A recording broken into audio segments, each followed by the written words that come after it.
নমস্কার, সকলকেই শুভ দোলযাত্রার প্রীতি ও শুভেচ্ছা এবং অভিনন্দন জানাই। দোল পূর্ণিমার সূচনা হচ্ছে 2রা মার্চ সোমবার 5:44 থেকে এবং এটা শেষ হবে 3রা মার্চ মঙ্গলবার 4:59।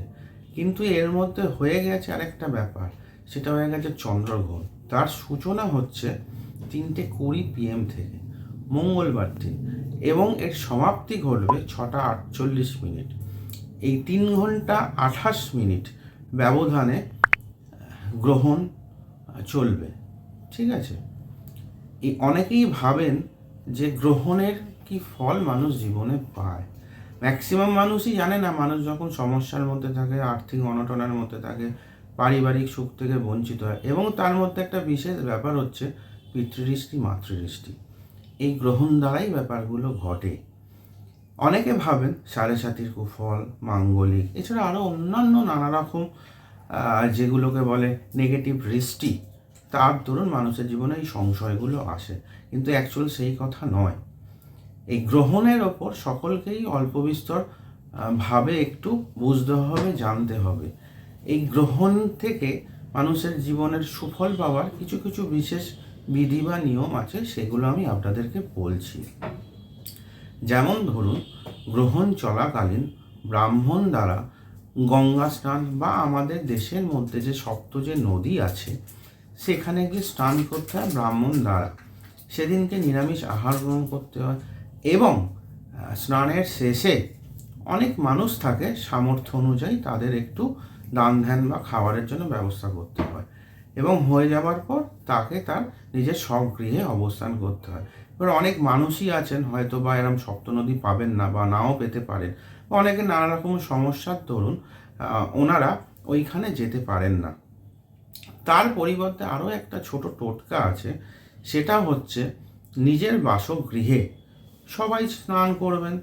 তো স্নান করার সময় বাথরুমে গিয়ে জলের মধ্যে যে কটা উপাদান বলছে এগুলো একটু মনোযোগ দিয়ে শুনবেন।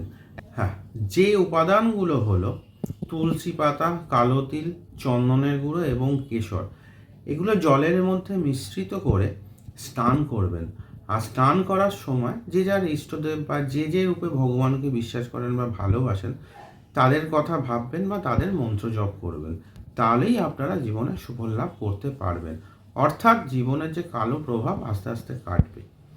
হ্যাঁ, এবার আসি এই গ্রহণ কোন কোন রাশির ক্ষেত্রে শুভ এবং ফল লাভ করবে। 1 নম্বর হচ্ছে মেষ রাশি, 2 নম্বর মিথুন, 3 নম্বর কর্কট, তুলা এবং মীন। এক্সেপশন শুধু মেষ রাশির ভরণী নক্ষত্রের জন্য এই দর্শন অশুভ। ঠিক আছে, এরপরে আসা যাক তুলা রাশি, বৃশ্চিক রাশি এবং বৃষ রাশি। এই রাশির যারা জাতক এবং জাতিকা, তাদের কিন্তু প্রবল আর্থিকের যে যোগ সেটা পরিলক্ষিত করা যাচ্ছে। চাই আপনি শেয়ার মার্কেট হোক বা লটারি হোক বা কিছু বক্রপথ হোক বা যেই পথেই আপনারা যান না কেন, প্রচুর অর্থের যোগ দেখা যাচ্ছে। আর একটা বিশেষ কথা যেটা হলো, এই কর্কট রাশি, সিংহ রাশি এবং কুম্ভ রাশির এমন কিছু যোগাযোগ তাদের জীবনে আসবে যা পরবর্তীকালে তাদের জন্য খুব ক্ষতিকর রূপে দেখা যাবে। এইবারে আসি জ্যোতিষতত্ত্ব অনুযায়ী সমগ্র মানব জীবনের ওপর এই গ্রহণের কিছু প্রভাব পড়বে। সেইগুলো হলো প্লেন ক্র্যাশ, ভূমিকম্প, দুর্ঘটনা। তাছাড়া এই সমগ্র ভারতবর্ষে যারা উচ্চ সম্মানিত ব্যক্তি রয়েছেন, যেমন ধরুন রাজনীতিবিদ, উদ্যোগপতি, এদের একটা প্রাণনাশের যোগ দেখা যাচ্ছে।